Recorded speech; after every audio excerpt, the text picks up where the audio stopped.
The cops arrested a single dad in front of his boss, his co-workers, and the only woman who had begun to see the man behind his silence. But what happened next forced everyone on that construction site to question how quickly they had judged him. It was a humid morning in Savannah, Georgia. Steel chains rattled above the unfinished hotel lobby as Mason Hayes stood over a set of blueprints, thinking about one promise only he had to reach his daughter's school before her rehearsal ended. Then, 2 police cruisers stopped outside. Within minutes, Mason was in handcuffs. No one defended him, not even Claire, the woman whose trust mattered more than he wanted to admit. This story is about public shame, quiet courage, fatherhood, and the painful cost of choosing fear over truth. Stay until the end, like the video and comment where you are watching from. The morning those cruisers stopped outside the Briarwood River Hotel did not begin with sirens. It began with a promise. 36 hours earlier, Mason Hayes stood barefoot in a narrow kitchen while rain tapped against the windows of his rented house on the south side of Savannah.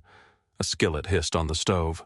One pancake had burned at the edges, another had folded in half, and the third had somehow landed on the floor.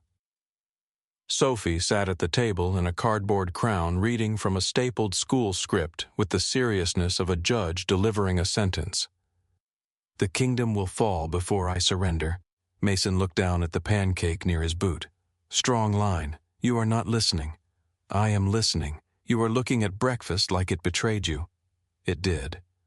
Sophie lowered the pages. At 9 years old, she already had her mother's eyes and her father's refusal to let a subject go. "You said the pan was too hot." "I said the pan was unpredictable. That means too hot."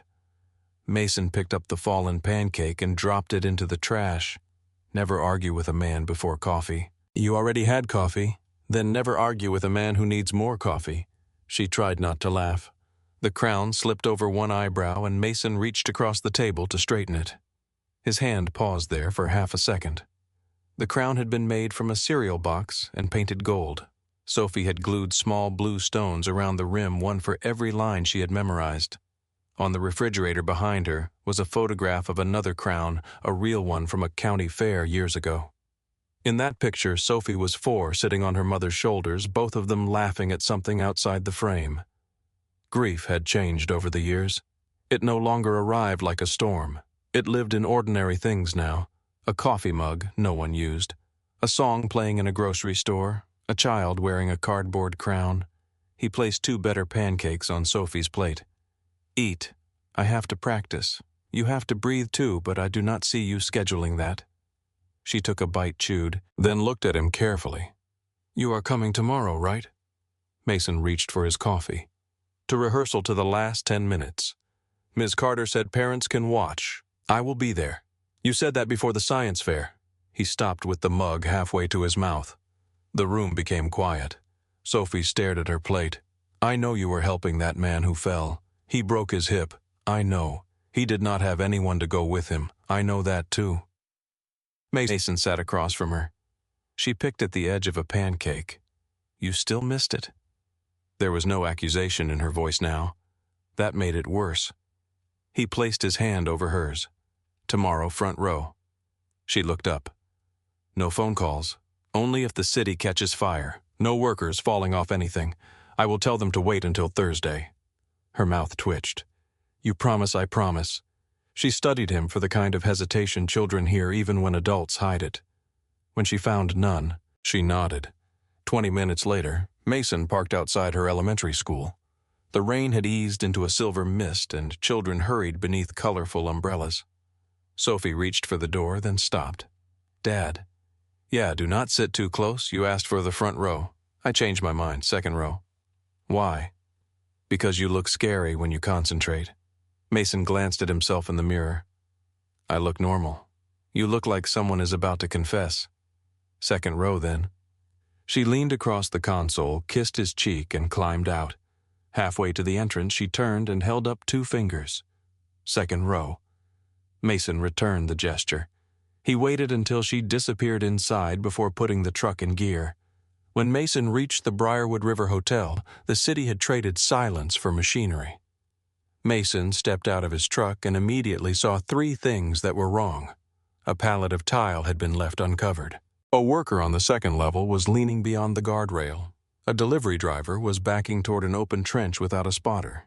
He handled them in that order.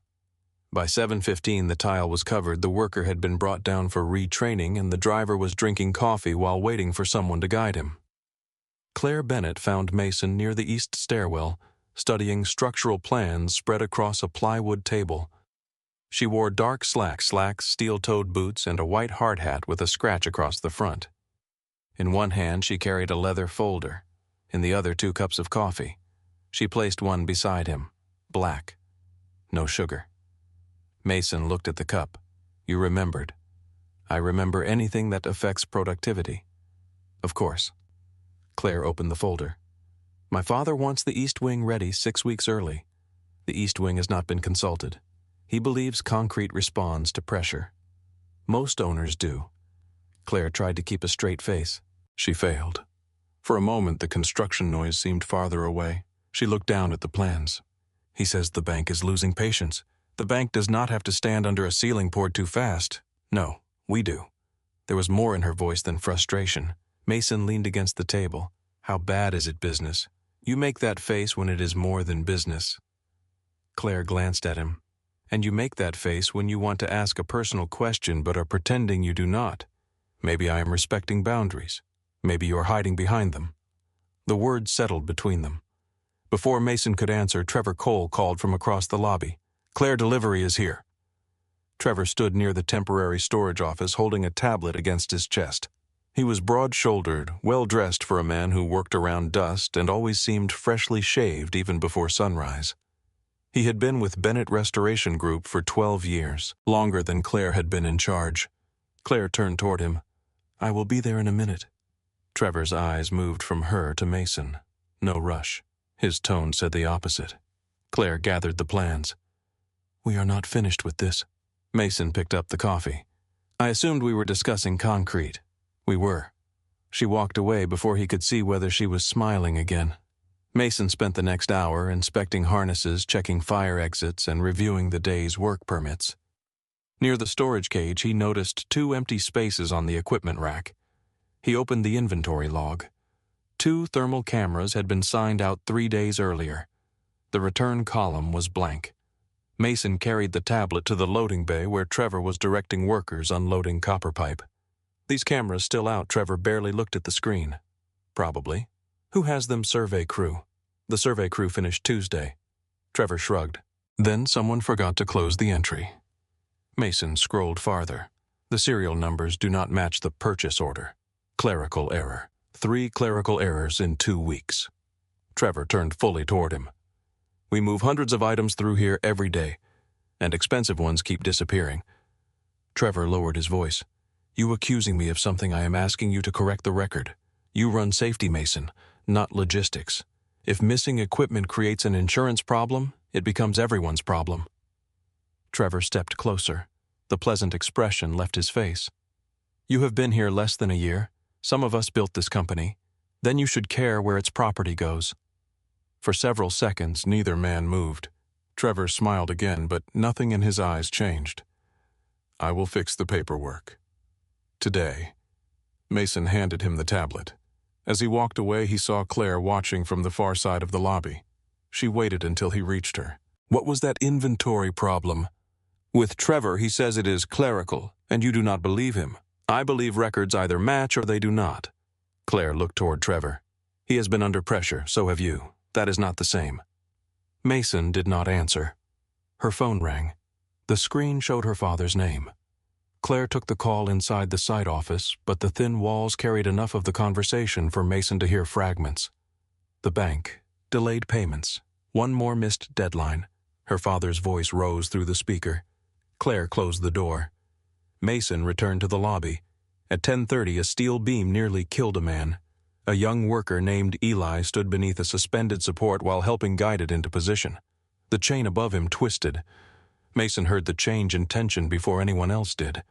Eli, move. The worker looked up. The chain slipped. Mason crossed the floor at a run, grabbed Eli by the back of his vest, and pulled him away.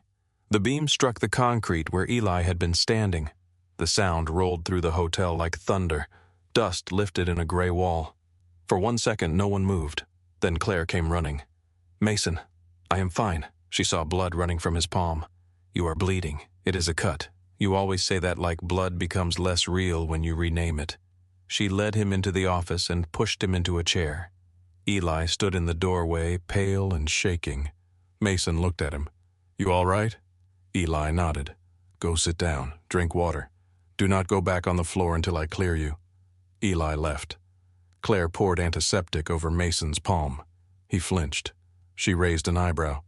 "Retired sailor afraid of disinfectant. I'm not afraid of it. You moved. It is cold. It is room temperature."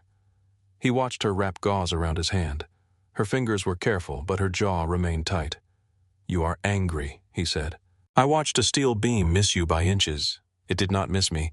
I was never under it. That distinction is not helping. He was under it, I know." Claire tied the bandage. "You spend all day protecting everyone else. It is my job." "No." She looked up at him. "It is who you are." The room became still.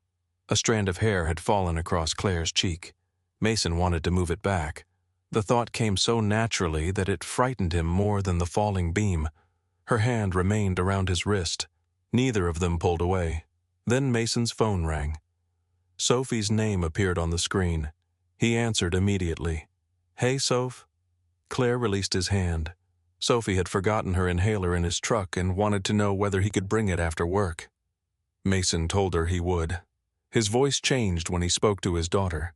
The hard edges disappeared. Claire watched him listen, smile, and promise again that he would attend the rehearsal. After the call, Mason placed the phone on the desk. Outside the office window, Trevor watched them. He looked away only when Claire noticed movement near the glass. That afternoon, Mason sent Claire a copy of the inventory discrepancies. The subject line read simply, "Equipment records." He did not accuse Trevor. He listed serial numbers, dates, and missing signatures. Claire opened the message while sitting in her truck after work. Before she could reply, her father called again. Walter Bennett's speech had been slower since the stroke, but his authority had not weakened. "The bank review is Friday." "I know. You need the east wing moving. It is not safe to accelerate. Then find another way." Claire looked through the windshield at Mason's truck across the parking area. Walter continued. "You are too close to the crew. I know my employees. You know Hayes. He is the best safety supervisor we have." "That was not what I meant." Claire gripped the steering wheel. "There is nothing between us. Then keep it that way until this project is finished." After the call ended, Claire sat alone as rain began tapping the roof. Across the lot, Mason loaded Sophie's inhaler into the glove compartment and drove away. Trevor remained at the site. He waited until the last worker left, then entered the break room and opened Mason's locker with the master key assigned to logistics. Inside was a rain jacket, a spare pair of gloves, and a photograph of Sophie dressed for her first day of school. Trevor stared at the picture. He did not smile.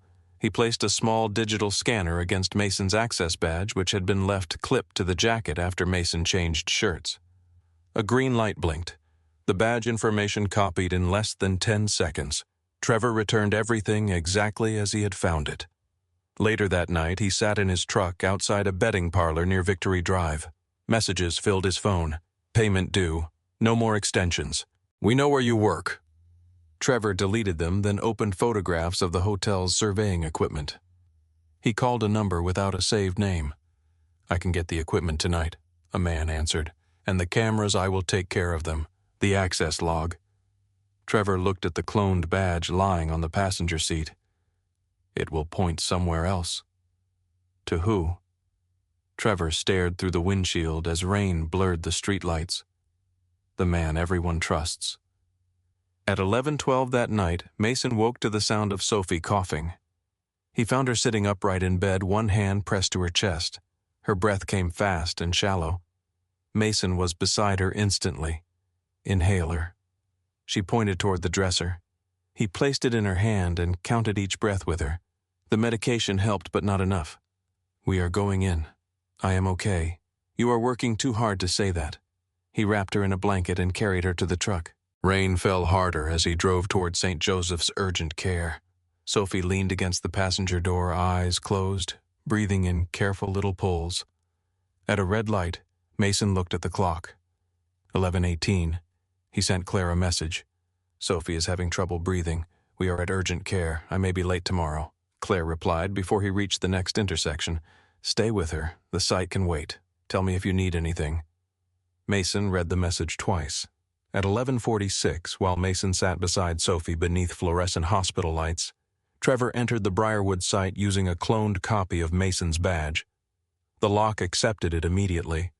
Trevor disabled the primary camera, opened the storage cage, and loaded 2 robotic total stations, a thermal drone, and several surveying tools into a white company truck.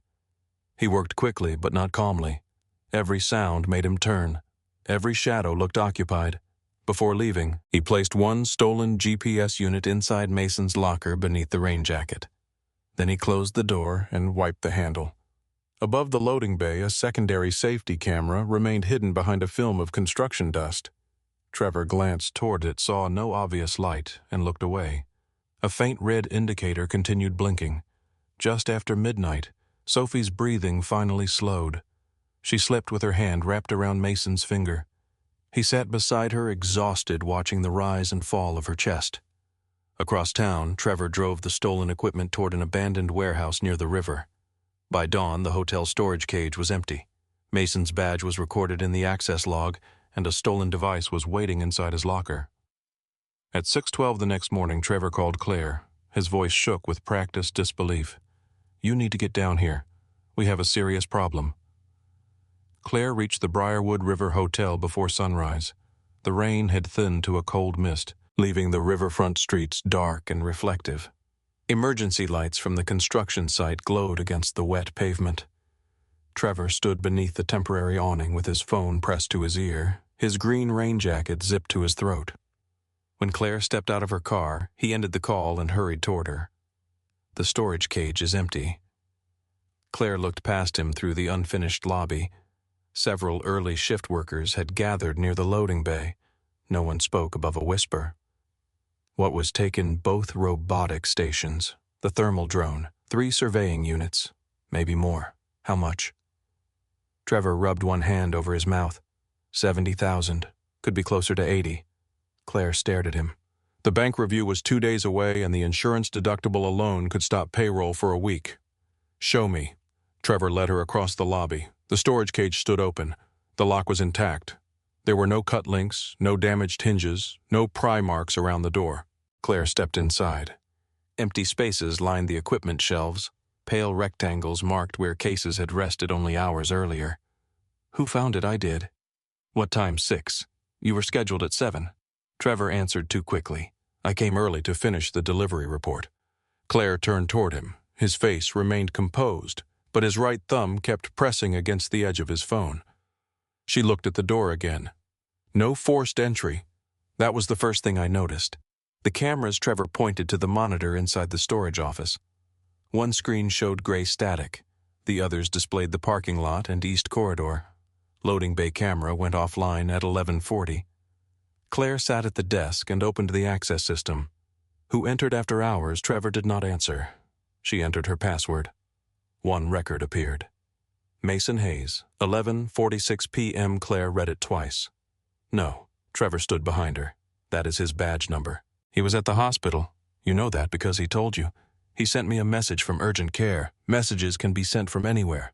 Claire turned in the chair. "Be careful. I am being careful. That is why I called you before the police. You have not called them. I thought you should see it first." Claire looked back at Mason's name on the screen. Knowing the man behind it did not change the record. Trevor lowered his voice. "There is something else." He opened the inventory log. "Last week, Mason asked me about the resale value of the thermal cameras." Claire looked at him sharply. "He asked about what maybe it was nothing. We were talking about equipment costs. That does not sound like Mason." "No, it does not." The way Trevor said it made the doubt feel reasonable.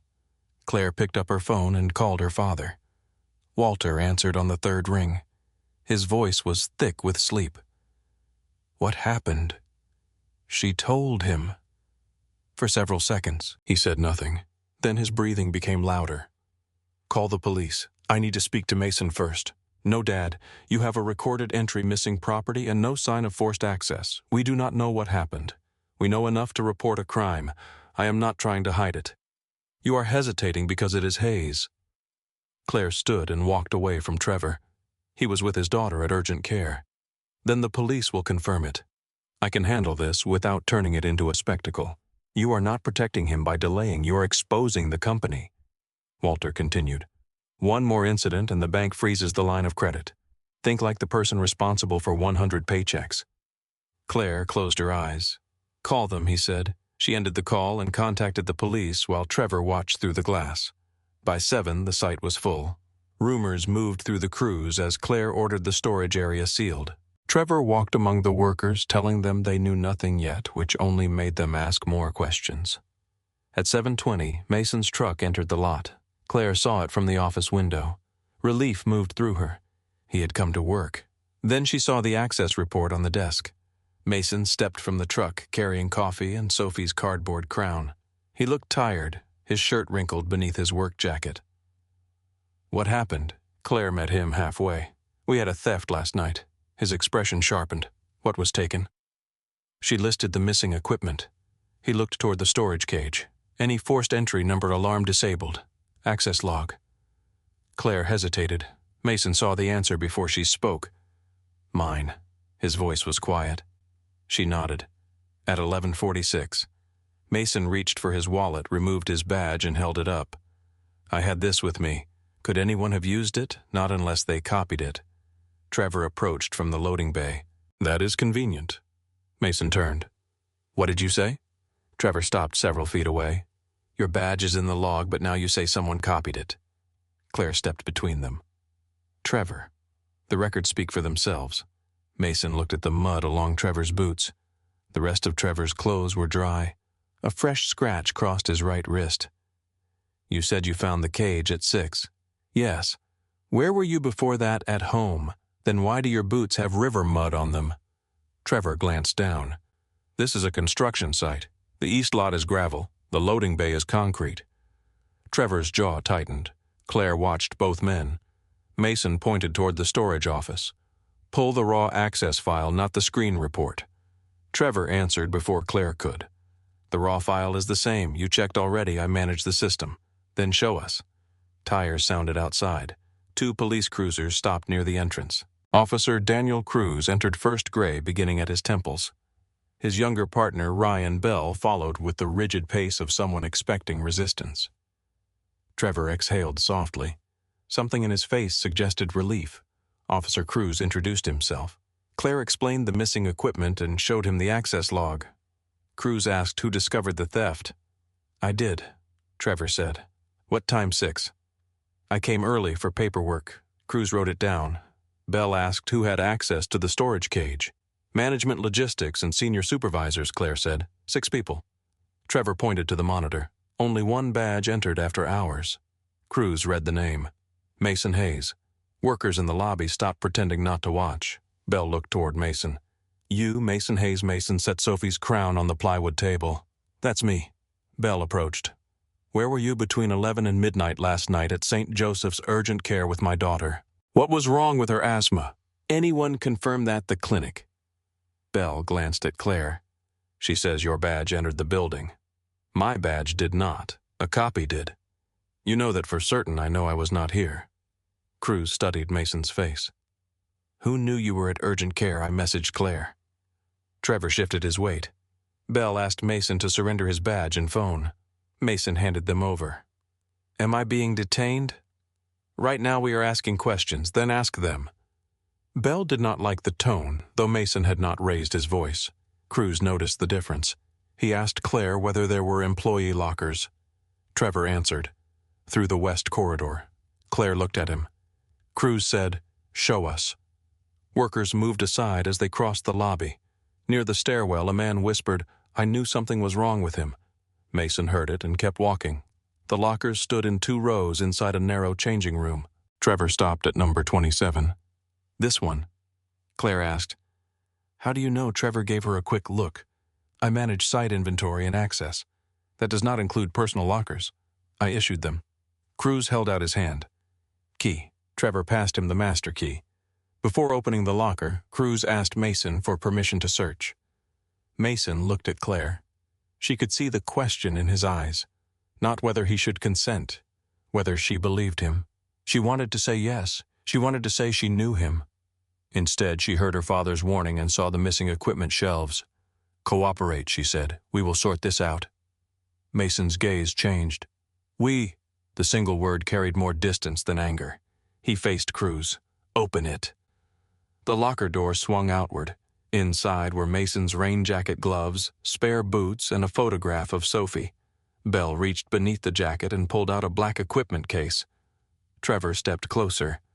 "That is one of ours." Claire felt the floor disappear beneath her. Belle placed the case on a bench and opened it. Inside was a handheld GPS surveying unit. The company's serial number was printed across the side. Cruz checked it against the missing inventory list. It matched. Mason stared at the device. "I have never seen that." "It is in your locker," Belle said. "Someone put it there. My daughter was in a hospital bed." Belle stepped closer. "Turn around." Claire moved forward. "Officer, wait." Cruz looked at her. "Do you have another verified location for him? I have his message." "A message is not verification." Belle reached for Mason's arm. Mason did not move. For 1 second, the room tightened around the possibility of force. Then Mason slowly turned and placed his hands behind his back.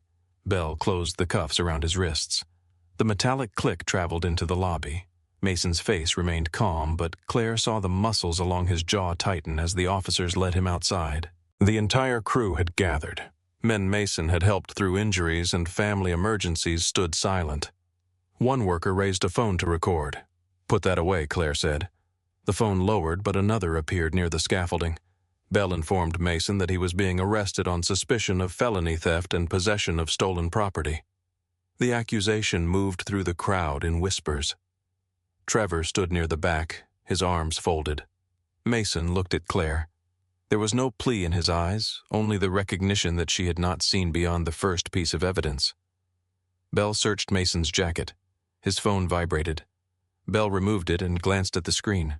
A voicemail notification showed Sophie's name. The message began playing when his thumb touched the display. "Dad, do not forget rehearsal. Ms. Carter said parents can watch the last 10 minutes. I saved you a seat but not the front row because you look scary when you concentrate." Mason's composure shifted. "Officer, I need to call the school. You can make a call after processing. She has no one else coming." Belle placed the phone in an evidence bag. "You should have thought about that before stealing from your employer." Silence fell. Cruz looked at his partner. Claire's face went pale. Mason slowly turned toward Belle. Mason spoke in a voice so controlled it was almost gentle. "You have the wrong man." Belle checked the cuffs. "Everyone says that." "No," Mason replied. "Not everyone has a 9-year-old waiting for them." Cruz stepped closer and searched Mason's work bag. A worn brass coin slipped from an inside pocket and struck the concrete. Cruz bent to retrieve it. The insignia was faded, but he recognized it. Naval Special Warfare. His eyes moved to the edge of the tattoo beneath Mason's sleeve. U-Serve Mason looked at the coin in Cruz's hand. Used to. What unit? Mason's gaze settled on him. That relevant to a stolen survey tool? Maybe. It is not. Cruz handed the coin back and entered Mason's information into the patrol system. Claire stood nearby, unable to find words that did not sound weak. "I am sorry," she said quietly. He did not look at her, for calling them, for not knowing what to believe. That made him turn. "You knew enough to let them put me in cuffs before checking the hospital." Claire flinched. Cruz stared at the screen in his hand. He entered another command, waited, then read the response again. His posture changed, Belle noticed. "What?" Cruz lowered his voice. "Chief Petty Officer Mason Hayes, 16 years in Naval Special Warfare, Silver Star citation, 2 Purple Hearts, honorable retirement." The workers heard him. Someone whispered, "He was a SEAL." Mason's expression hardened. The sudden respect bothered him more than the earlier suspicion. Cruz returned. "You were a SEAL for 16 years. Mason lifted his cuffed hands slightly. "And today I'm a father who needs to pick up his daughter." Belle looked less certain now. Cruz did not remove the cuffs. "Military service does not clear you." Mason gave one short nod. "Good." Cruz studied him. "Good, because medals are not evidence." Cruz returned to the locker. Dust covered the shelf, but the surface beneath the equipment case was clean. This was placed here recently. Bell looked at the shelf. It could have been last night. Exactly. Cruz examined the unit. One corner still carried protective film. When was this purchased 3 weeks ago, Claire said. Did Mason use this model? Trevor answered from the doorway. Everyone uses whatever is available. Mason looked at him. That is false. Surveying equipment is assigned by crew. Claire checked the inventory system. Mason was right. The unit had been assigned to Trevor's logistics pool. Trevor's face tightened. I do not personally handle every assignment. Cruz wrote something down. When did Mason ask you about resale value Tuesday afternoon? Mason spoke immediately. Tuesday afternoon, I was on the east roof with Claire and the structural engineer. Claire remembered the inspection. He was with me from 1 until almost 4. Trevor blinked. Then it was Monday. Cruz looked at him. You are not sure it was a casual conversation. You remembered the subject, but not the day. Trevor folded his arms. I have had a difficult morning. So has he. Cruz turned toward Claire. Show me the message from the hospital. She opened her phone. Mason's message showed the time 11:18. Claire's reply followed 1 minute later. Cruz called St. Joseph's urgent care from the office. He gave Mason's name and explained that he was verifying a criminal investigation. The receptionist transferred him to a supervisor. While Cruz waited, Claire approached Mason. I should have checked before I called. Mason looked towards Sophie's crown on the table. You should have checked before you decided who I was. I did not decide. You stood there. She had no answer. Cruz listened to the hospital supervisor confirm the times and ended the call. Mason signed his daughter in at 11:21. Security footage shows him entering with her. He remained in the treatment area until 12:27. Bell pulled out his phone and checked the route. Hospital is 19 minutes away with no traffic. Cruz shook his head. The badge entered here at 11:46. Hayes could not have done both. Bell looked at the cuffs. Trevor spoke from behind them. Someone at the hospital could have covered for him. Cruz turned. Why are you trying so hard to keep him in? This Trevor opened his mouth, then stopped. Mason looked at Claire. Raw access file. Trevor moved toward the office. I can pull it. No, Claire said. I will. Claire opened the security software and selected the underlying device data rather than the employee report. The badge identifier matched Mason's employee number. Then another field appeared. Card type emulated signal. Claire stared at it. What does that mean? Cruz looked toward Trevor. Mason answered. It means someone copied the badge. Bell stepped behind Trevor. Trevor's hand went into his jacket pocket. Bell ordered him to keep his hands visible. Trevor raised them. It could be a system error. Claire looked at him. You said the raw file would be the same. I assumed. You managed the system. I do not write the software. A sharp alarm suddenly sounded through the west corridor. Red lights began flashing. Workers shouted as the crew started moving toward the exits. Cruz checked the panel as Trevor slipped into the moving crowd. Mason lifted his head and breathed through his nose. No smoke. Bell looked at him. What? No smoke. No heat. No one is calling out a location. The alarm continued. Mason scanned the lobby. Trevor was no longer near the office. He pulled it. Bell looked toward the crowd. Where is he? Mason saw the storage office door swinging, leaving. Cruz returned as Bell started running. Trevor is moving toward the loading bay, Bell shouted. Cruz reached for Mason's cuffs. Stay here. Mason looked at the evacuating workers. You need to lock the south gate. Cruz paused. Why, if he takes the east exit, he reaches River Street. If he takes the south gate, he can reach the interstate before you clear the building. Cruz signaled another officer by radio. By the time Bell reached the loading bay, a white pickup was already tearing across the gravel lot. Trevor's truck struck the temporary gate, bent one metal panel and disappeared into the rain. Bell could only report the plate as Cruz returned to Mason. Turn around. Mason did. The cuffs opened. Cruz removed the restraints and looked at the red marks around Mason's wrists. You are no longer being detained. Mason rubbed one hand over the other. Bell returned through the loading bay, breathing hard. He is gone. Near the broken gate, something small lay in a puddle. Mason and Cruz approached it. The object was a cracked plastic badge casing. Inside it sat a thin circuit board and a miniature transmitter. Cruz crouched beside it. Badge cloner? Mason nodded. Looks like it. Claire stared at the device. Someone had built the case by understanding exactly how suspicion worked. Cruz placed the device into an evidence bag. Across the lobby, workers watched Mason in silence. The same men who had stepped away from him now seemed uncertain whether they were allowed to come closer. Mason did not look at them. His eyes moved to the plywood table. Sophie's cardboard crown was still there.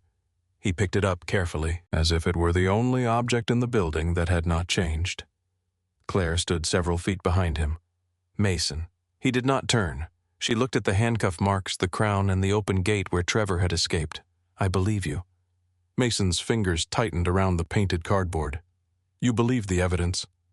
Claire swallowed. This time she did not defend herself. Outside, police sirens rose along the riverfront as units began searching for Trevor's truck. Inside the unfinished hotel, Mason set Sophie's crown beside the computer and looked at the frozen security screen. Show me every camera Trevor thought he turned off. Mason's voice was quiet, but everyone in the office moved. Claire pulled a chair toward the security console. Officer Cruz stood behind her while Bell carried in the broken badge cloner from the loading bay. Rainwater dripped from his jacket onto the concrete floor. The alarm had stopped, but the building had not recovered its rhythm. Workers remained gathered in small groups outside the lobby. No one returned to the scaffolding. No one started a machine. The hotel seemed to be holding its breath. Claire opened the camera system. There are 14 active feeds. How many cover the storage area? Cruz asked. 3. One is dead, Bell said. Claire nodded. The loading bay camera went offline at 11:40. The storage corridor camera recorded until 11:43. What about the third? Mason asked. Claire scrolled through the list. That one is not connected to the main server. Cruz leaned closer. Why not? Mason answered before she could. Because it was installed for the safety inspection. Claire looked at him. You added it 3 weeks ago. We had blind spots near the temporary loading gate. She selected the device. The screen remained black. Bell exhaled. Dead too. Maybe, Mason said. He moved toward the door. Cruz stopped him. Where are you going? To look at the camera. You are not part of this investigation. Mason looked at the officer. My name was entered into it. That does not make you law enforcement. No, it makes me the man whose daughter heard his arrest over a voicemail. Cruz held his gaze. Mason continued. If you want me to leave, say it. But Trevor knows this building better than your officers, and every minute he is gone gives him more time to destroy evidence. Cruz glanced toward Bell. Then he stepped aside. Do not touch anything. Mason walked through the west corridor with Claire and the 2 officers behind him. The workers watched them pass. Some lowered their eyes. Others looked as though they wanted to speak. Eli, the young worker Mason had pulled from beneath the falling beam, took 1 step forward. Mason. Mason stopped. Eli swallowed. I knew you did not do it. Mason looked at him for a moment. Did you say that when they put me in cuffs, Eli's face fell? No. Mason nodded once and kept walking. Claire heard the exchange. She said nothing. The safety camera was mounted high above the loading bay, almost hidden behind a steel crossbeam. Construction dust coated the lens and housing. Mason brought over a ladder. Bell placed a hand on it. I will go up. You know what you are looking for? A camera. A separate battery pack and wireless transmitter. Bell frowned. Mason pointed to a small metal box attached behind the beam. The main feed was only for monitoring. The backup sends clips to a cloud account whenever it detects movement. Claire stared upward. I did not know it had a separate account. You approved the purchase order. I approve hundreds of orders. That is why Trevor thought no one would remember this one. Mason climbed the ladder. Cruz watched him. You do this often. Climb ladders, notice things everyone else misses. Mason reached the camera. I notice what can hurt people. He examined the housing without touching the lens. The cable was cut. Bell looked up. Then it is useless. The cable powered the live feed. Mason pointed behind the unit. The battery is still connected. Claire opened the safety application on the office tablet. She entered the serial number printed on the purchase record. A login screen appeared. Password, she asked. Mason told her. The account opened. A list of motion clips appeared. The final recording was marked 11:47. Claire looked at Mason. 1 minute after your badge was used, open it. They returned to the office. The clip loaded slowly. At first all they could see was rain and a slice of the loading gate. The camera angle was poor. Dust blurred the upper half of the picture. Then a white company truck entered the frame. A man stepped out. His face remained hidden by the angle and the hood of his rain jacket. Bell leaned toward the screen. That Trevor could be anyone, Cruz said. The man opened the storage gate and began moving equipment into the truck. Claire froze the image. The plate is covered. Mason watched the man lift one of the equipment cases. Play it again. Claire restarted the clip. The man carried the case with both hands, took 3 steps, then shifted his weight sharply to the right. Mason pointed. There. Bell saw nothing. What his left leg? The recording played again. The man dragged his left foot slightly as he turned. Claire looked at Mason. Trevor injured his knee last winter. He still favors it when he carries weight. Cruz remained cautious. That supports your suspicion. It does not identify him. Mason nodded.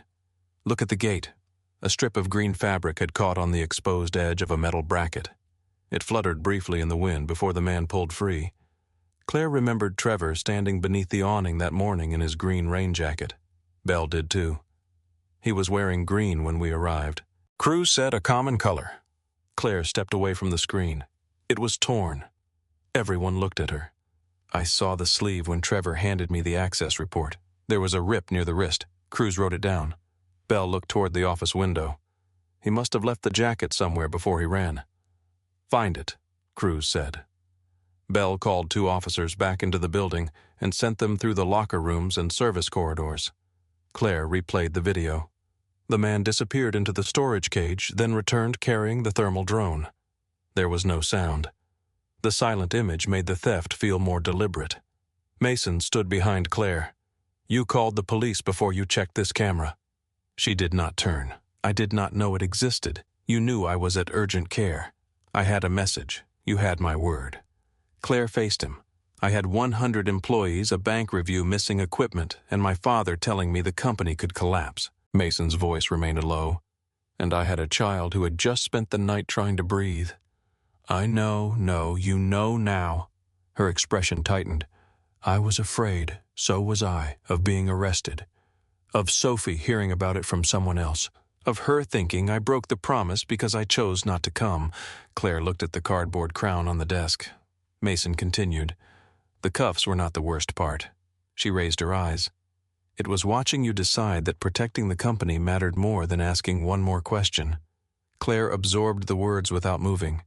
I did not think you were guilty. You did not have to.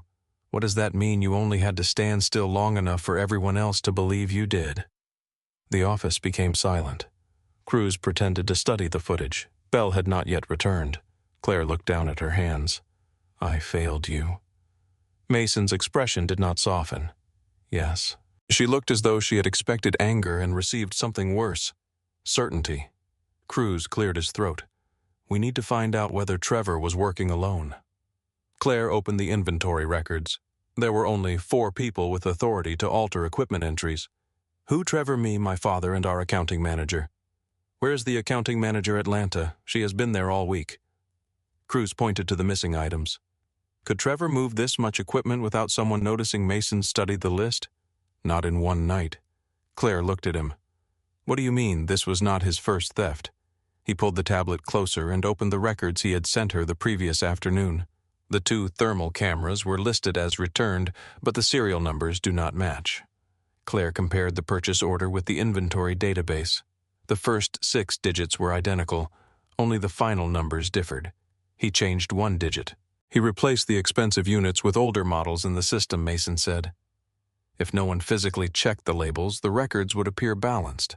Cruz asked, how far back does this go? Claire searched by serial number. One discrepancy led to another. A laser scanner reported as damaged had never been sent for repair. A generator marked as transferred to another site had never arrived. 2 specialized drills had been built twice. Claire's face lost color. 4 months. Mason looked through more entries, longer. They traced the pattern back almost a year. Each loss had been small enough to avoid a major internal review. Each false entry had been buried among hundreds of legitimate purchases. Trevor had not made one desperate mistake. He had built a system. Cruz called for a financial crimes investigator. Claire sat back. How did I miss this? Mason looked at the records. You trusted the man controlling the information. Her eyes met his.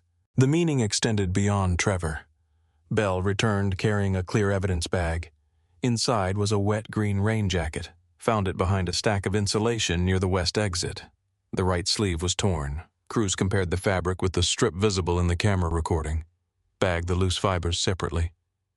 Bell nodded. There is something in the pocket. He placed another evidence bag on the desk.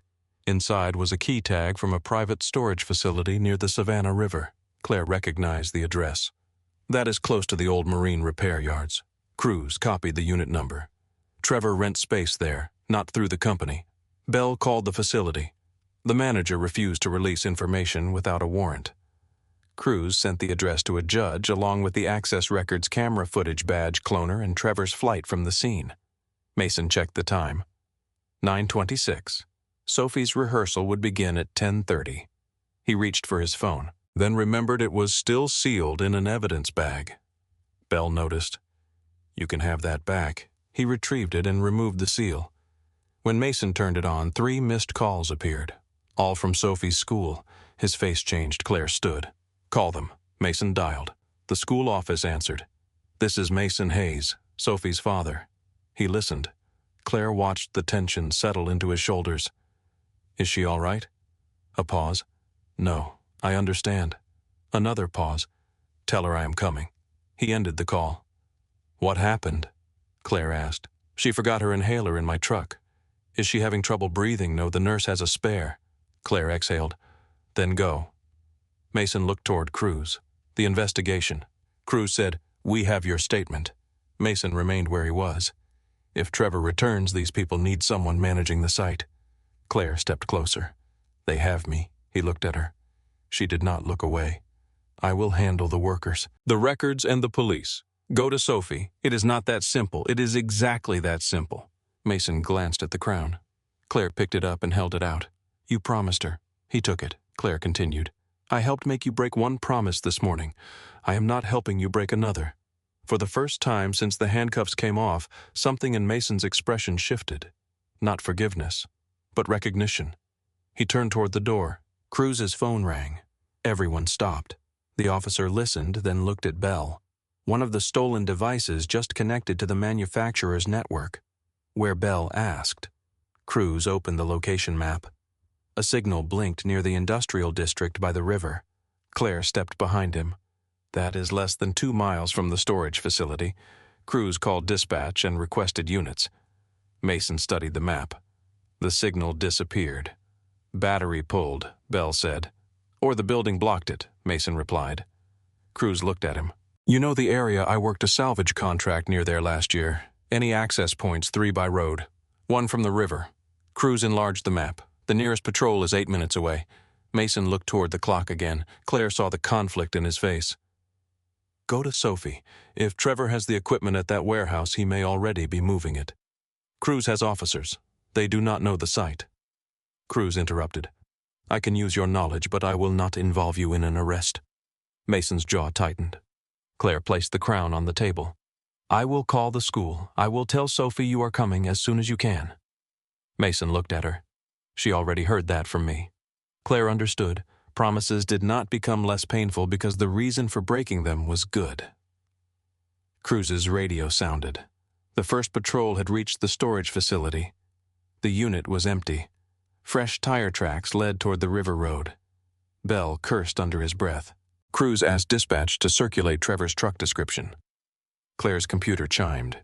A new message had arrived from an unknown number. She opened it. You should have stayed out of this. Her hands became still. A second message appeared. Tell Hayes the same. Then a photograph loaded. It showed Sophie's school theater flyer pinned to the wall beside Mason's desk.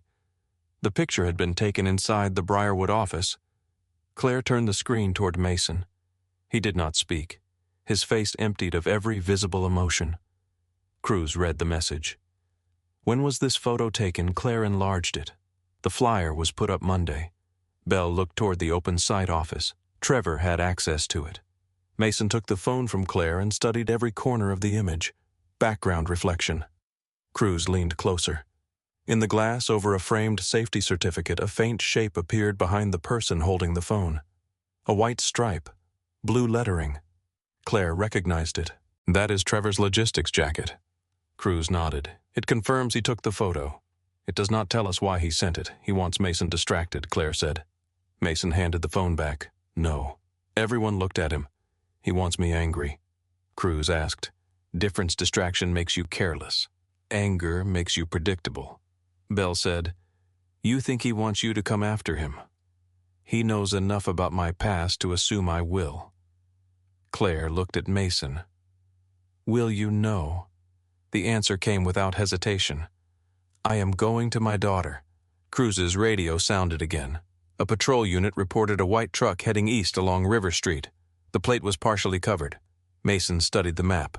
That road leads toward Sophie's school. Claire's face changed. Cruz immediately requested units near the school. Mason was already moving. Bell stepped in front of him. You cannot drive into an active search. My daughter is there. We have officers responding. Mason's voice lowered. Move. The office went silent. Bell's hand drifted toward his belt. Cruz stepped between them. Mason. Mason looked at him. Cruz spoke carefully. If you force this, I have to stop you. Then stop me after you tell me why Trevor sent a photograph of my daughter's school flyer. We do not know that he went there. That is not enough. Cruz understood the words because he had said something similar about the evidence against Mason. Not enough. He lowered his voice. Get in my cruiser. You stay with me and you follow every instruction. Mason nodded once. Claire reached for her keys. Cruz looked at her. You stay here. No. This is police work. This is my employee, my project, and a man who had access because I trusted him. None of that makes you useful in a pursuit. Claire stepped closer. Trevor may contact me. He believes I am still trying to protect the company. He may think I can help him. Cruz considered it. Mason said, She stays. Claire turned. You do not get to decide that. If Trevor is near Sophie, I am not protecting two people. I am not asking you to protect me. That does not change what I will do. Claire's voice softened. I know. The words stopped him. She came closer. You are afraid for her. Mason did not answer. Claire touched his uninjured hand. You do not have to pretend with me. He looked down at their hands. For a second, the noise of the office fell away. There were no police radios, no workers, no missing equipment, no company on the edge of collapse. There was only Claire's hand in his, and the truth he had spent years avoiding. He was terrified, not of Trevor, of arriving too late. Mason withdrew his hand gently. Then do what Cruz says. Claire looked toward the officer. Cruz sighed. You can follow in your own car. Stay behind us. Do not leave the vehicle unless I tell you. Claire nodded. Bell headed toward the second cruiser. As they crossed the lobby, the workers moved aside. Eli called after Mason. We will keep the site locked. Mason stopped and looked back. Check every access point. No one enters without identification. Pair everyone. Nobody works alone. Eli nodded. This time Mason heard confidence in his voice. Outside, the rain had stopped. Heavy clouds pressed low over Savannah, turning the morning gray. Cruz started the cruiser. Mason sat in the passenger seat, Sophie's crown resting on his knees. They pulled onto the riverfront road with Claire's car behind them. Cruz glanced at Mason. You were right earlier, about what metals are not evidence. Mason looked through the windshield. They never were. Cruz kept his eyes on the road. My partner's comment about your daughter was wrong. Yes, he knows it. That is his burden. Cruz nodded. They passed the old warehouses along the river. Rusted roofs and broken windows lined the road. Delivery trucks crowded the intersections. Dispatch reported that the white truck had turned north. Then another patrol corrected the location. The vehicle was moving west. Cruz frowned. Conflicting reports. Same truck, Mason asked. No confirmed plate. Mason looked at the map on the dashboard. Trevor managed company vehicles. What are you thinking? He has access to more than one white truck. Cruz radioed the site. An officer answered. Claire's fleet records confirmed that 3 similar vehicles were missing from their assigned positions. Cruz's expression hardened. He created decoys. Mason looked at the road ahead. He wants police watching the wrong route. Claire's car stayed behind them. Her phone rang through the cruiser's connected system. Cruz answered on speaker. "It is Claire." Her voice filled the car. "I found something in Trevor's personnel file."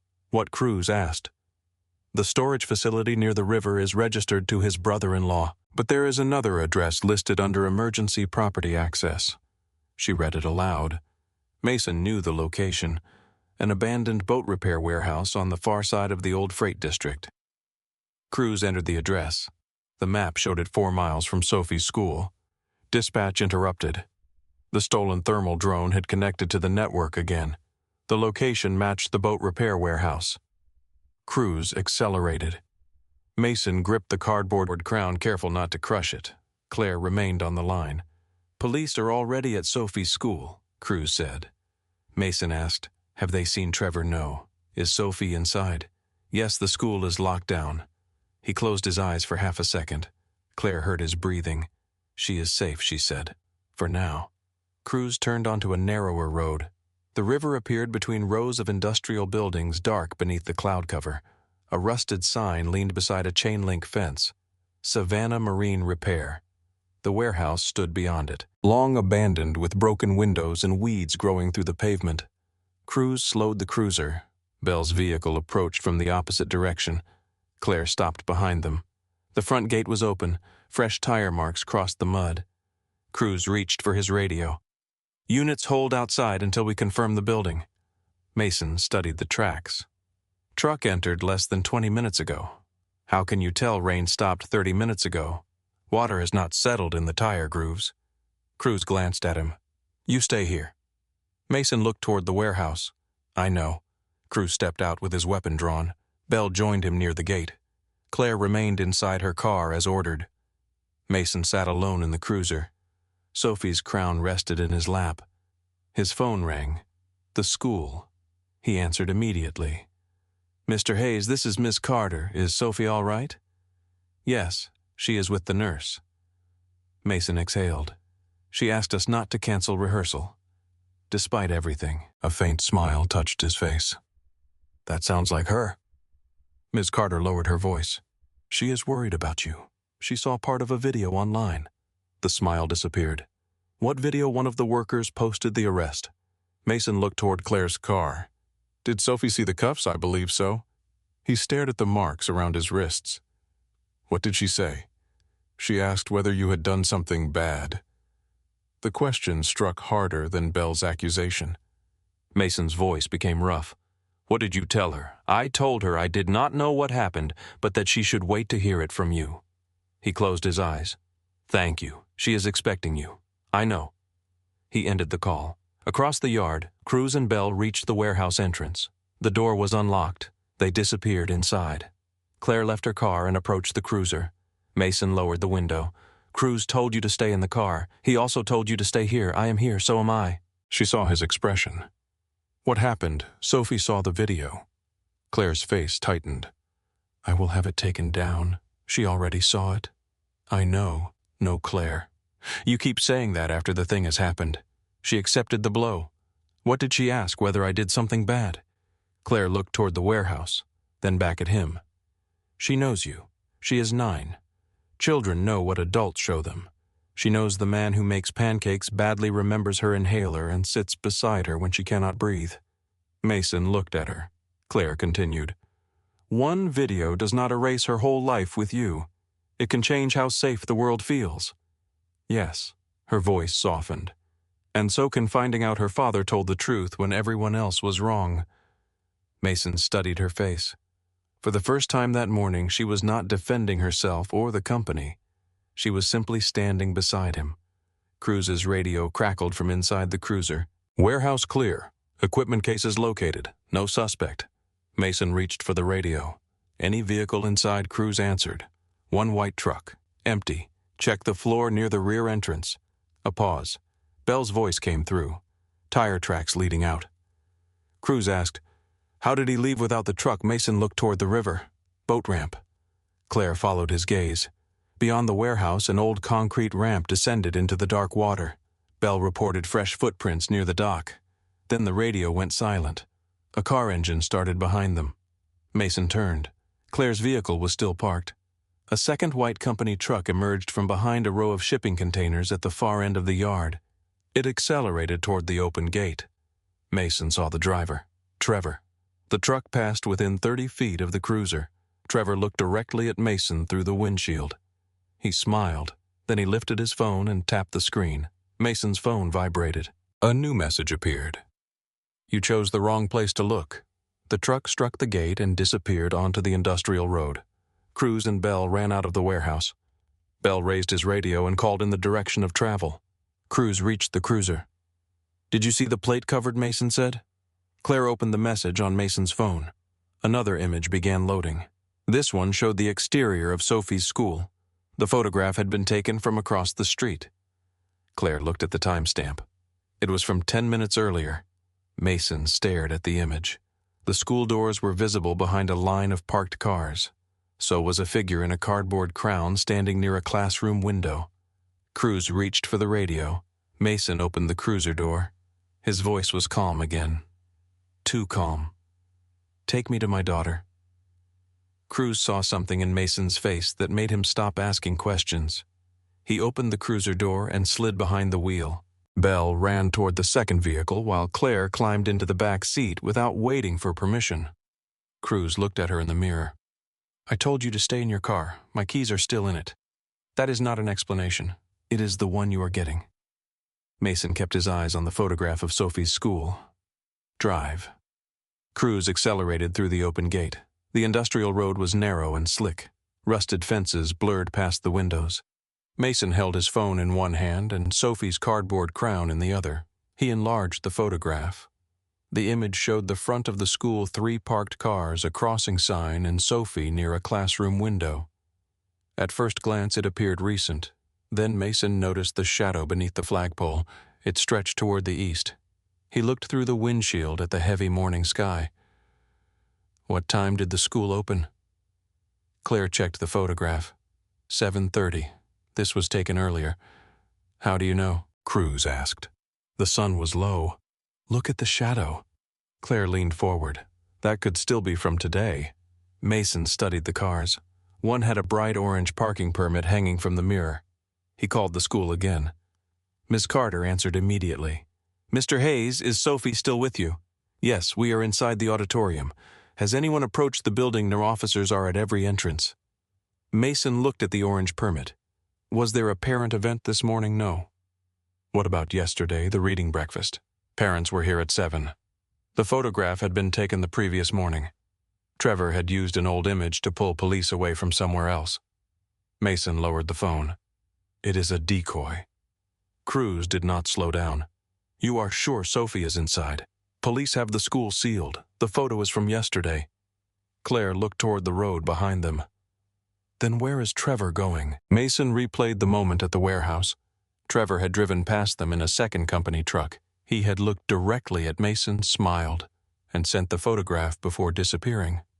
He had wanted to be seen. He had wanted Mason to move in exactly one direction. The hotel, Mason said. Cruz glanced at him. What? He is going back to Briarwood. For what? The financial records. Claire's face changed. There are copies on the server. Trevor may not know that. The originals are in the logistics office. Cruz reached for the radio. Dispatch, send all available units back to the Briarwood construction site. Suspect may be returning to destroy evidence. A response came through immediately. The officer stationed at the south gate had reported smoke inside the west wing. Claire leaned forward. Smoke! Another voice came over the radio. The fire alarm was active again. Mason looked at Cruz. He is clearing the building. Cruz turned hard at the next intersection. The tires slid across the wet pavement before catching. Claire called the site manager. No answer.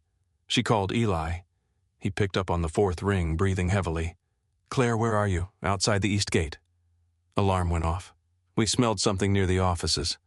Is everyone out? I think so. You think we are counting now? Mason reached toward the phone. Eli, listen to me. Nobody goes back inside. Check the crew list twice. Eli recognized his voice. What is happening? Trevor may be there. Silence. Then Eli said, I saw a white truck behind the hotel. When? Maybe 5 minutes ago. Did Trevor get out? I could not see. Mason's grip tightened around the phone. Stay outside. Keep everyone together. He ended the call. Claire looked through the windshield. If he burns the office, he destroys everything. Not everything Cruz said. We already have enough for a warrant. Enough to prove the theft, maybe. Not the full scheme. Mason looked at her. What else is in those files? Claire hesitated. Bank transfers, vendor records, internal approvals, your father's signature on some of them. Mason understood. If Trevor had hidden fraudulent purchases inside legitimate contracts, the records could make Walter look involved. Claire saw the conclusion in his face. My father did not know. I did not say he did. But the board may not care. The bank may not care. Cruz looked at her through the mirror. Do not enter that building. Claire did not answer. The Briarwood River Hotel appeared ahead through the morning haze. Workers crowded the sidewalk across from the site. Red alarm lights flashed inside the unfinished lobby. A thin line of smoke drifted from a broken window in the west wing. The south gate hung open. Cruz stopped near the entrance. Bell arrived seconds later and drew his weapon. Mason stepped out. Cruz caught his arm. You stay behind the line. My crew may still be inside. The fire department is coming. They do not know the layout. You are not going in. Mason looked at the smoke. It was too thin for a structural fire. The color was light gray, not black. It smelled sharp and chemical. Smoke canister, he said. Bell looked at the west wing. You sure he wants it to look worse than it is? Claire had already left the cruiser. Cruz pointed toward the workers. Stay with them. She looked at the hotel. My office is on the other side of that lobby. That is why you are staying here. A loud crash sounded inside. Glass broke. Then an engine roared behind the building. Mason turned toward the loading lane. Trevor's truck emerged from the rear access road and stopped beneath the scaffolding. The passenger door opened. Trevor climbed out carrying a red fuel container in one hand. In the other, he held a metal pry bar. His green rain jacket was gone. He wore a dark shirt soaked through at the shoulders. Mud covered his pants. For a moment, he did not see the police. He moved toward the logistics office. Bell raised his weapon. Trevor Cole, drop what you are carrying. Trevor froze. The fuel container slipped from his hand and struck the concrete. Liquid spread across the floor. He looked toward the east gate. Workers stood beyond it. Then he saw Mason. Something in Trevor's face broke. He stepped backward. Cruz moved closer. Put down the bar. Trevor's eyes moved between the officers, the gate, and the hotel entrance. You do not understand. Cruz kept his voice steady. Then help us understand. Put it down. Trevor looked at Claire. You called them back. Claire stood beyond the police line. You sent Mason a photograph of his daughter. I never touched her. You wanted him to think you would. Trevor's expression sharpened.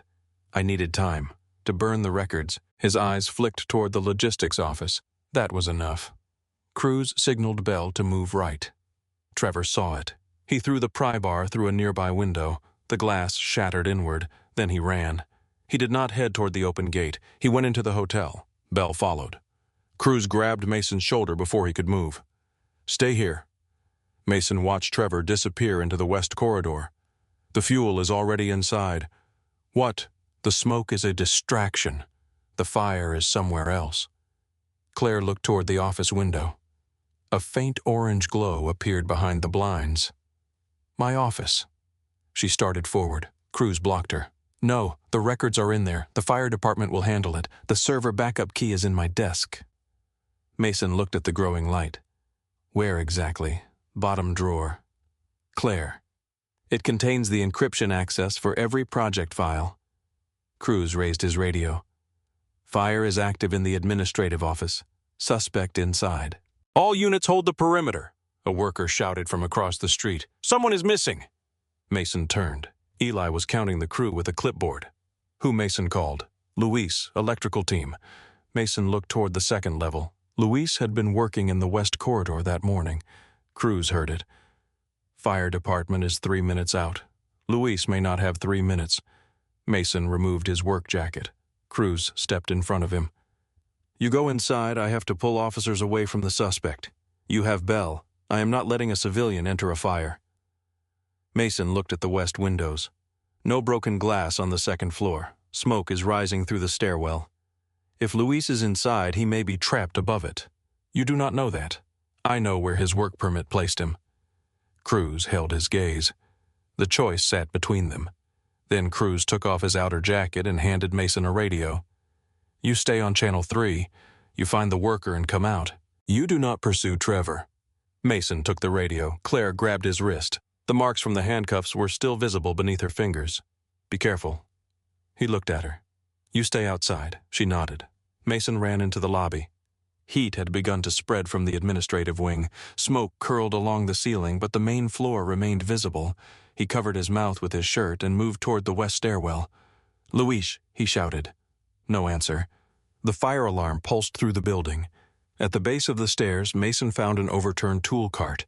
Electrical cable stretched across the floor. Someone had dragged it into the path. He stepped over it. Luis. A faint sound came from above. Mason climbed. The smoke thickened near the landing. He found Luis behind a temporary wall panel, one leg pinned beneath a metal frame. The electrician was coughing and trying to pull himself free. Mason, I have you. The frame fell when the alarm started. Mason tested the weight, too heavy to lift from one side. He looked around and found a length of steel pipe. Cover your face. Luis pulled his shirt over his nose. Mason wedged the pipe beneath the frame and pressed down. The metal rose several inches. Move your leg. Luis dragged himself free. Mason released the pipe. The frame crashed back onto the floor. Cruz's voice came through the radio. Hayes status. Worker located. Second level west stairwell. Leg injury conscious. Bring him out. Mason put Luis's arm around his shoulders. They moved toward the stairs. Below them, a door slammed. Footsteps crossed the lobby. Trevor. Mason looked through the railing and saw him running toward the loading area with a black document case under one arm. Bell followed from the opposite corridor. Stop. Trevor threw the document case toward a patch of burning liquid. Mason released Luis long enough to pull the fire extinguisher from the wall. He aimed through the railing and discharged it across the flames. White powder covered the floor. The document case landed short of the fire. Bell reached Trevor near the loading gate. Trevor swung at him. Bell blocked the strike, but Trevor drove his shoulder into the officer and sent him against a support column. Bell fell. Trevor grabbed the document case and ran outside. Mason looked at Luis. Can you stand? I think so. Hold the rail. Go down slowly. What about you? Cruz is at the bottom, Mason called through the radio. Luis coming down west stairs. Bell is injured near the loading bay. Trevor has the records. Cruz answered. Stay with the worker. Mason looked through the broken window. Trevor was running toward his truck. Claire stood near the open gate directly between him and the road. Claire moved. Mason shouted. She turned. Trevor reached the truck and threw the document case into the passenger seat. He climbed behind the wheel. The engine roared. Claire stepped backward, but a stack of concrete barriers blocked her path. Trevor shifted into reverse. The truck shot toward her. Mason ran. Claire heard the tires before she saw the vehicle. She tried to move around the barrier. Her boot caught against a steel cable. The truck came closer. Mason crossed the distance and hit her at the waist. They fell behind the concrete barrier as the truck struck a stack of timber. Wood exploded across the loading area. The impact shook the scaffolding. Mason landed over Claire, shielding her head with one arm. For several seconds, neither moved. Then Claire opened her eyes.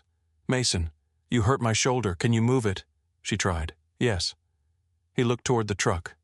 Steam rose from the crushed hood. Trevor pushed open the driver's door. Blood ran from a cut above his eyebrow. He saw Mason helping Claire to her feet. His face twisted. You always have to save someone. Mason moved Claire behind the barrier. Trevor reached into the truck and pulled out the metal pry bar he had thrown through the window earlier. He must have recovered it inside. Cruz ran through the loading gate with his weapon raised. Drop it. Trevor backed toward the scaffolding. Bell appeared in the lobby behind him, one hand pressed to his ribs. Trevor was trapped. He looked at the officers, then at Mason. You did this. Mason stood several yards away. No. You came in here acting like you owned the place. I came here to work. You made everyone look at me like I was useless. No one was looking at you. That answer struck harder than an accusation. Trevor raised the pry bar. I gave this company 12 years. Claire stepped out from behind Mason. You stole from it. I kept it running. You sold its equipment. I covered payroll gaps when your father could not. Claire stared at him. What Trevor laughed once. You think every invoice was real? You think every vendor waited because they liked you? Cruz kept his weapon trained on him. Put the bar down. Trevor ignored him. I moved money where it had to go. Then I borrowed some. You stole, Claire said. I was going to replace it. With what Trevor's face changed, he had no answer. Mason saw the desperation beneath the anger. You started small. Trevor looked at him.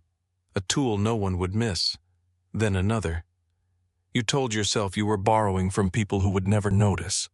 Shut up, the debts got bigger. I said shut up. You needed someone to blame when the record stopped matching. Trevor gripped the pry bar with both hands. You think you know me because you spent years kicking down doors. Mason's expression remained still. I know what fear looks like when it runs out of places to hide. Trevor charged. Cruz shouted. Mason moved before the officer could fire. He stepped inside the swing, caught Trevor's wrist, and turned with the momentum. The pry bar passed inches from his shoulder. Trevor tried to pull free. Mason locked the wrist against his chest. One sharp movement could have broken the arm. Trevor felt it. His eyes widened. Mason did not move. Let go, Trevor said. Drop the bar. Trevor drove his knee toward Mason's ribs. Mason shifted, absorbed the strike, and tightened his grip. Drop it. The metal struck the concrete. Mason released him and stepped back. Trevor reached toward his waistband. Cruz raised his weapon. Hands. Mason saw the object first. Not a gun. Trevor pulled out a second badge cloner and threw it toward the drainage channel. Bell intercepted it with his boot. Cruz and another officer moved in. They forced Trevor to the ground and secured his wrists. Trevor shouted as the cuffs closed. His cheek pressed against the wet concrete. Mason stood nearby, breathing hard. Claire watched him. He had used enough force to stop Trevor, and no more. Cruz lifted Trevor to his feet. You are under arrest for theft, evidence tampering, filing a false report, and assault. Trevor looked at Mason. You could have broken my arm. Yes. Why didn't you? Mason glanced toward the workers gathering beyond the gate. Because my daughter may see this video too. Trevor had no response.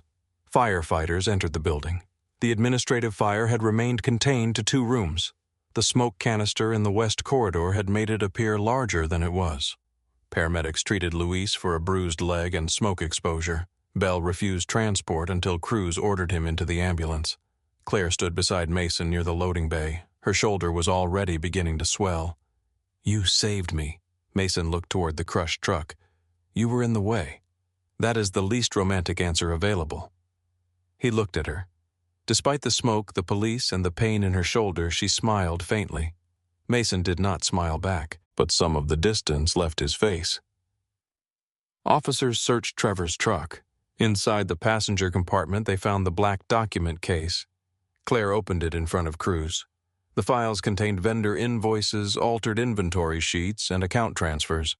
Bell returned from the ambulance with his ribs wrapped. Found more in the rear compartment. An officer carried over several sealed evidence bags. Inside them were copied access cards, receipts from private storage units, and photographs of Mason's locker taken before the GPS unit had been planted. One photograph showed Trevor's hand holding the stolen device beside Mason's rain jacket. Another showed the cloned badge active on a portable reader. Claire stared at the images. He documented everything. Cruz nodded, probably to prove to his buyer that the site was secure. The truck also contained the missing thermal drone, 2 surveying stations, and equipment from earlier thefts. Each serial number matched one of the altered records. There was no longer room for doubt. Trevor sat on the back step of the police transport vehicle. The anger had left him. His shoulders sagged. Cruz stood in front of him. Who are you selling to? Trevor stared at the ground. Does it matter? It will when they come looking for the equipment. Trevor rubbed his cuffed hands together. I never gave them names. Then give us theirs. Trevor looked toward Claire. She stood beside the truck holding one of the false invoices. My father trusted you, she said. Trevor laughed without humor. Your father trusted numbers. I gave him numbers. You nearly destroyed the company. It was already falling apart. So you helped yourself before it collapsed. I needed time. For gambling debts. His eyes lifted. Claire had seen the messages found on his phone. Trevor looked away. It started with football. Cruz said nothing. Trevor continued. Small bets, then bigger ones. I thought I understood the odds. Mason stood several feet away listening. Trevor's voice became quieter. I lost money that was not mine. I moved funds between vendors. I sold a drill and covered the gap. Nobody noticed. Then Mason noticed, Cruz said. Trevor looked at him. He kept asking about serial numbers. Mason answered, because they did not match. You would not leave it alone. Someone had to do the job. Trevor's jaw tightened again. I knew Claire would believe the system before she believed you. Claire flinched. Trevor saw it. That was the whole point. Mason never talked about himself. No family at the company except the kid. No friends coming around. Nobody knew what he did before he got here. You thought silence made him easy to rewrite, Claire said. Trevor looked toward Mason. I made one call. I told the police he had been asking about resale values. I copied the badge. I planted the unit. Cruz asked, why send the photograph of the school I needed everyone away from Briarwood? You threatened a child. I never went near her. You wanted her father to believe you had. Trevor looked at Mason. For a minute, you were not the calm one. Mason stepped closer. Cruz watched him carefully. Trevor lifted his chin. I saw it in your face. Mason stopped. You saw a father worried about his daughter. I saw what you really are. Mason looked at him for a long moment. Then he spoke. What I really am is the man still standing here while you sit in handcuffs you made for yourself. Cruz closed the transport door. The workers were allowed back inside after firefighters declared the lobby safe. They gathered beneath the unfinished ceiling. No one returned to work. Walter Bennett arrived in a black sedan. His driver helped him out. He walked with a cane slower than he once had, but his voice still carried across the lobby. Claire. She turned. Walter took in the burned office police vehicles, broken gate, and damaged truck. What happened? Trevor stole the equipment. He has been manipulating company records for almost a year. Walter looked toward the officers. Do they have proof Claire held up the document case? They have everything. Walter lowered his voice. The bank representatives are due tomorrow. I know. We need to control the statement. Claire looked at him. Control it. No names until counsel reviews the language. We say an employee was involved in an internal matter. Mason was arrested in front of the entire site. Walter glanced toward him. That was unfortunate. Mason heard the word. Claire did too. Unfortunate. Walter leaned closer. Do not do this here. Claire looked around the lobby. The workers who had watched Mason being handcuffed were watching again. This time Mason stood beside Sophie's cardboard crown. Claire stepped away from her father. No. Here is exactly where this happens. Walter tightened his grip on the cane. Claire. She faced the crew. Her shoulder hurt. Smoke had darkened one side of her blouse. Her hair had come loose. She did not look like the controlled project director who had called the police that morning. She looked like someone who had finally decided what she was willing to lose. Everyone listened. The lobby became silent. Claire held the false invoices in one hand. Trevor Cole stole company equipment, altered financial records, copied Mason Hayes' access badge, and planted stolen property inside Mason's locker. Several workers looked toward the floor. Claire continued. The police recovered the missing equipment and the records proving Mason was framed. Walter stepped forward. That is enough. Claire did not stop. This morning I allowed incomplete evidence and fear for this company's reputation to become more important than the dignity of an innocent man. Mason watched her.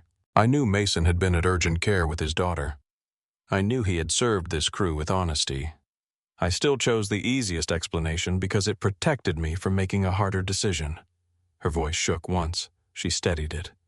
Mason did not betray Bennett Restoration Group. Bennett Restoration Group failed Mason. Walter's face hardened. You are speaking for yourself. Claire looked at him. Yes. The answer landed with finality. She turned back to Mason. I am sorry. The workers remained still. Mason walked toward her. He did not rescue her from the silence. I appreciate you saying the truth where everyone can hear it. Claire nodded. I should have trusted you. Trust is not something you offer after the damage is done. I know. It is what you choose before you know how the story ends. Claire's eyes filled, but she did not look away. Then let me learn to choose better. Mason looked at the workers. Eli stepped forward first. I am sorry too. Another man followed, then another. Mason raised one hand. The apologies stopped. I do not need everyone to tell me they always believed me. No one moved. Most of you did not. The truth made several faces turn red. What matters now is what you do the next time someone is standing where I stood. Walter looked toward the police vehicles outside. This conversation can continue later. Mason faced him. No, it cannot. Walter met his gaze. Mason continued. Because later is where people hide the part that makes them uncomfortable. Claire watched her father absorb the words. Officer Bell approached Mason. His face was pale from the injury. I owe you an apology. Mason looked at him. Bell continued. What I said about your daughter was wrong. Yes, I made a judgment before I verified the facts. Yes, Bell waited. Mason did not make it easier for him. Finally, Bell said, I am sorry.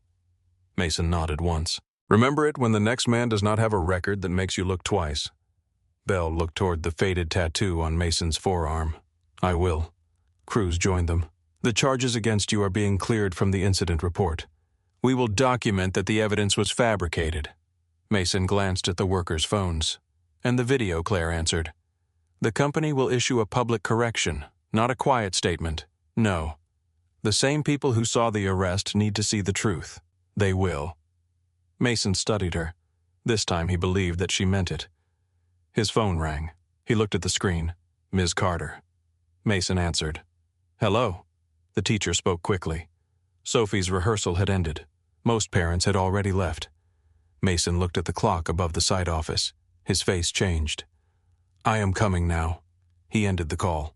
Claire picked up her keys. I know a faster route. Mason looked toward her injured shoulder. You should have that examined. I can drive.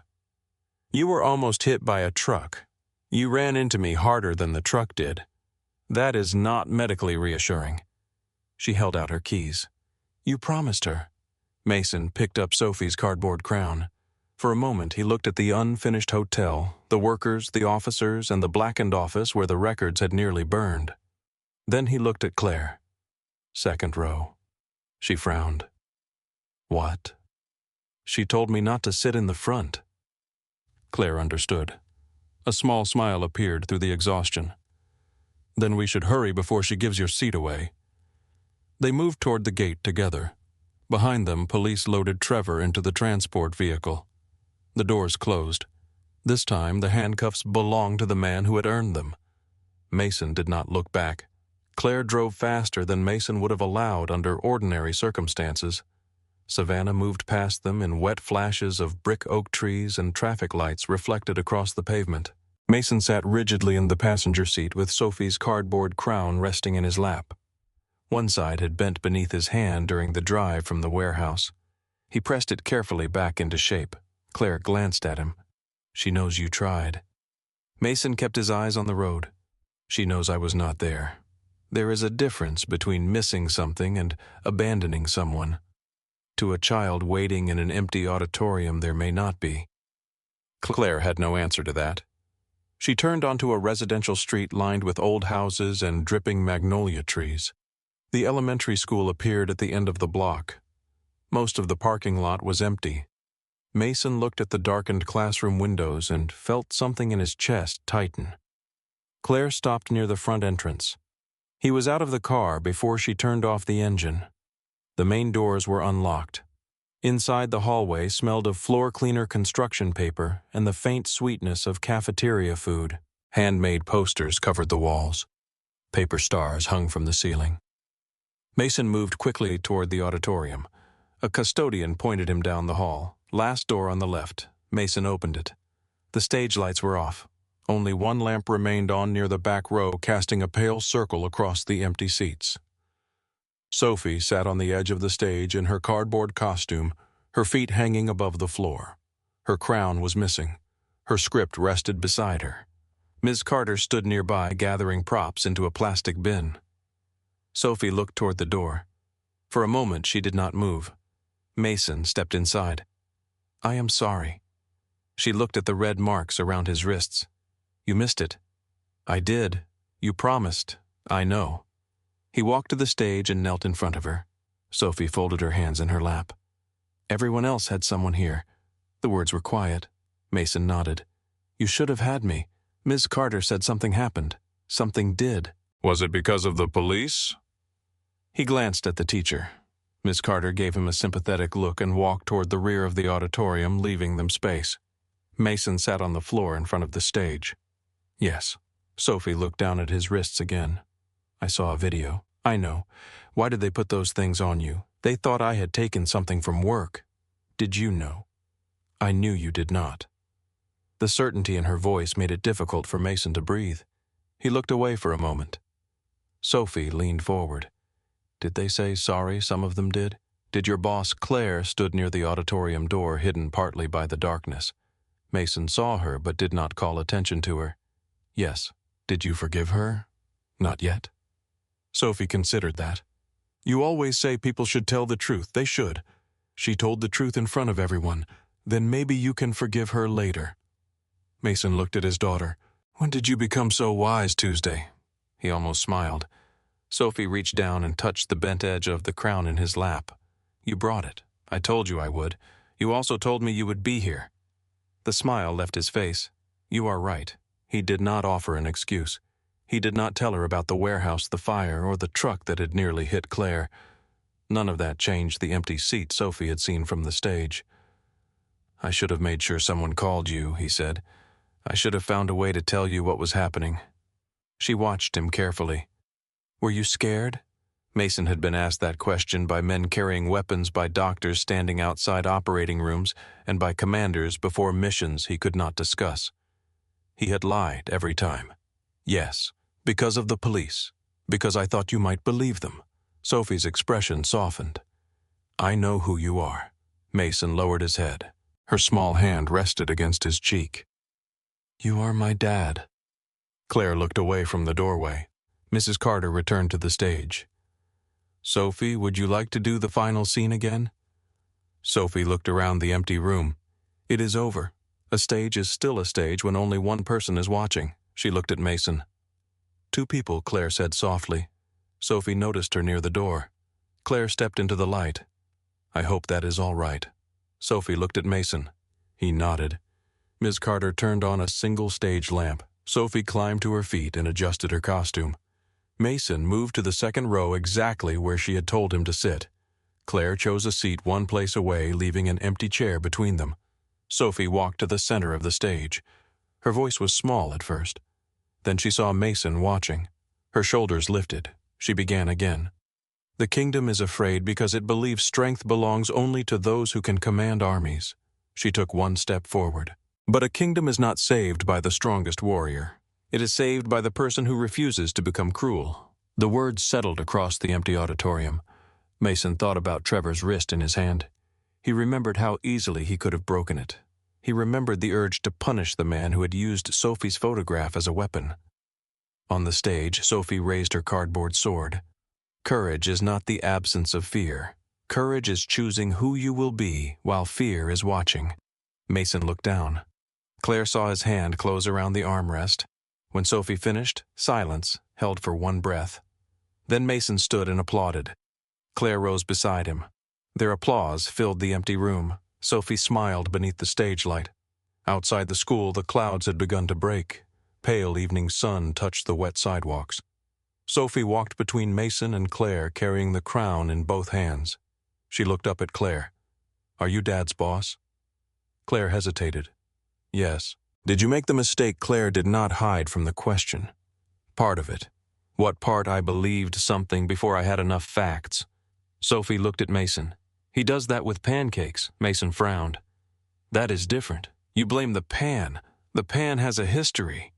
Claire laughed before she could stop herself. Sophie looked back at her. Did you say sorry? Yes? Did he forgive you? Claire glanced at Mason. Not yet. Sophie nodded with serious understanding. He takes a while. Sophie, what you do? Claire opened the car door for her. That may be a good thing. Mason looked at Claire across the roof of the car. She held his gaze for only a moment before helping Sophie into the back seat. The next morning, Bennett Restoration Group did not return to normal. The burned office remained closed. Police tape blocked the loading bay. Investigators photographed the damaged truck and removed boxes of records. Every worker received a written statement explaining that Mason had been falsely accused and that the evidence against him had been fabricated. Claire refused the version prepared by the company attorney. It described the arrest as a procedural misunderstanding. She replaced it with plain language. Mason Hayes was innocent. The company had failed to verify critical evidence. The accusation had been made publicly, so the correction would be public too. Walter read the statement from his office and called her immediately.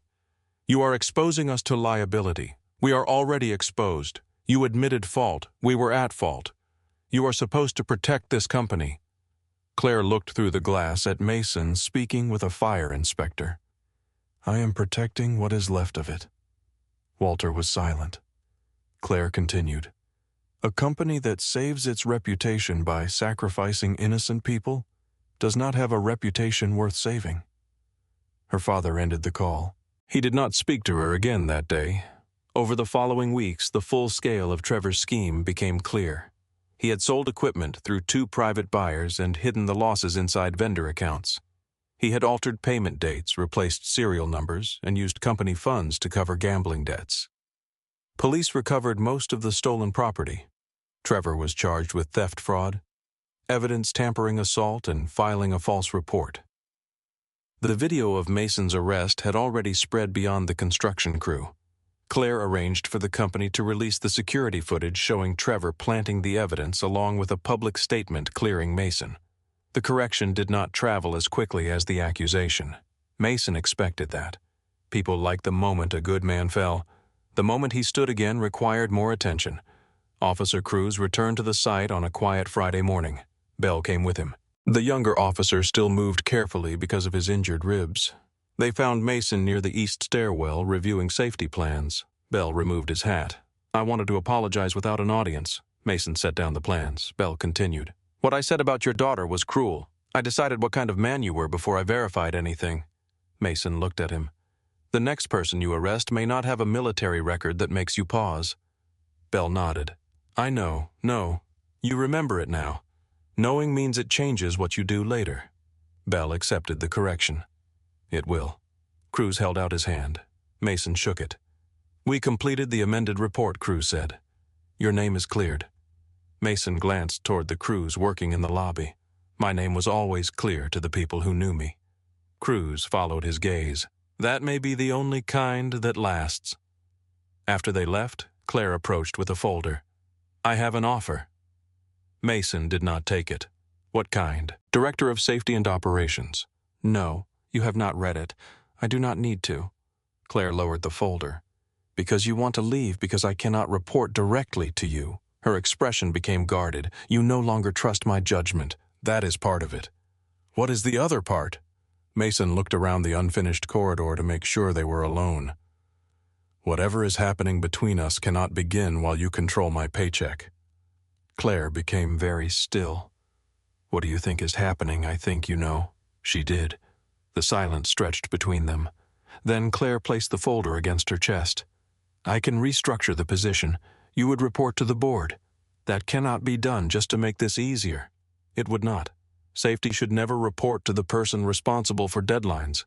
That conflict should have been corrected years ago." Mason studied her. "You thought about this. I have thought about many things." He looked toward the lobby. "So have I." The board approved the new structure 2 weeks later. Mason reviewed the contract with an attorney before accepting.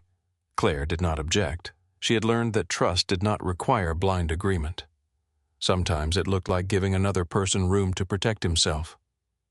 One Saturday evening, Claire drove to Mason's house with Sophie's crown on the passenger seat.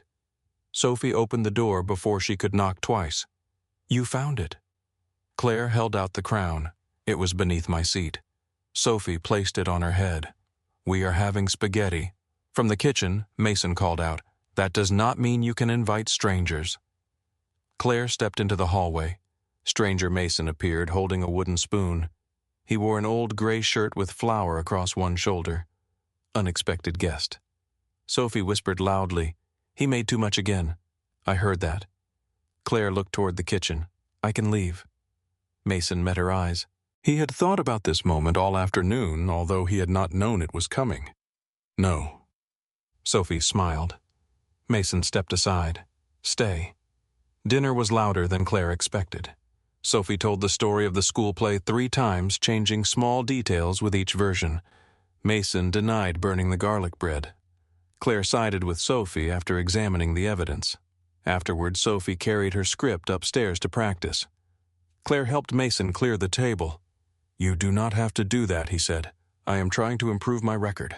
1 plate will not erase the arrest. I was hoping for 2. He handed her another. Later, they stood on the back porch while warm air moved through the oak trees. Cicadas hummed beyond the yard. Claire noticed the marks around his wrists had faded. "I still think about that morning." "So do I. I cannot undo it." "No." She leaned against the railing. "I was afraid of losing the company. My father had spent his whole life building it. I thought one wrong decision would destroy everything, and that fear made the decision for you. Yes." Mason looked into the yard. Claire continued, "I chose the version of events that required the least courage from me." He turned toward her. "That is honest. It does not make it better." "No." She looked at him. "Who do you think I was that day? Someone who let fear speak louder than what she knew. And who do you think I am now?" Mason took his time. "Someone trying not to do it again." Claire stepped closer. "Is that enough for tonight?" She smiled faintly. "I will take tonight." Their hands rested near each other on the railing. Mason turned his palm upward. Claire placed her hand in his. There was no urgency in the gesture, no promise that everything had healed. Only the quiet beginning of something neither of them wanted to rush. When Claire left, Mason went upstairs to check on Sophie. She was asleep beneath a pile of blankets, her script open beside her. The cardboard crown rested near a photograph of Hannah. Mason tucked the blanket around her shoulders. Sophie opened one eye. "Dad, yeah, were you really a Navy SEAL?" Mason sat on the edge of the bed. "For a long time." "Why did you never tell me you knew I was in the Navy? You did not tell me about the medals. They are pieces of metal. Miss Carter said you were a hero." Mason looked toward the photograph of Sophie's mother. "No." Sophie frowned. "You saved Mr. Luis. That was my job. You saved Claire. She was standing in front of a truck. You stopped Trevor without hurting him." Mason looked back at his daughter. "That was a choice. So what makes someone a hero?" He thought about all the answers he could give. Sacrifice, courage, duty. None felt complete. Finally, he said, "Coming home when someone needs you." Sophie's eyes began to close. "You came home." Mason turned off the lamp. Downstairs, 2 coffee cups remained beside the sink. One belonged to him. The other still held the faint mark of Claire's lipstick. Mason stood alone in the kitchen and listened to the quiet house. For years he had believed survival meant keeping every door closed. It had kept Sophie safe. It had kept grief contained. It had also kept anyone from standing close enough to know when he needed help. He picked up Claire's cup and set it beside his. Outside, Savannah settled beneath the warm night. Upstairs, his daughter slept safely. Across town, a woman he had not yet forgiven completely was learning how to earn trust without demanding it. Mason turned off the kitchen light. For the first time in years, the darkness did not feel empty.